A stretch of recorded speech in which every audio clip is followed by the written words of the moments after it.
இன்னைக்கான questions பாத்துறலாம். First question முதலாம் நரசிம்மவர்மனினுடைய படை தளபதி யாரு அப்படினு கேட்டிருக்காங்க. பரஞ்சோதி அவர்கள்.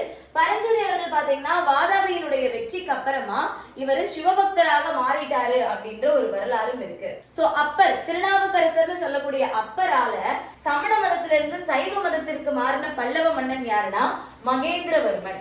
மத்த விலாச பிரகடனம் அப்படின்றது ஒரு நாடக நூல். இதை எழுதினதும் மகேந்திரவர்மன் தான். மகேந்திரவர்மனை தோற்கடித்து வெங்கியை கைப்பற்றியவர் யார் அப்படின்னா இரண்டாம் புலிகேசி. சாளுக்கியர்களுடைய தலைநகரம் ஆரம்பத்துல வாதாபியை தலைநகரமா வச்சுதான் ஆட்சி செஞ்சாங்க. வாதாபியை தலைநகரமாக கொண்டு ஆட்சி செய்த மேலை சாளுக்கியர்கள் யாருன்னா இரண்டாம் புலிகேசி. வாதாபியை கைப்பற்றி இரண்டாம் புலிகேசியை கொன்றவர் அவருக்கு அப்புறமானா முதலாம் நரசிம்மவர்மன். சீன நாட்டுக்கு தூதுக்குழுவை அனுப்பியவர் இரண்டாம் நரசிம்மவர்மன். அவரை தான் நம்ம ராஜசிம்மன் அப்படின்னு சொல்றோம்.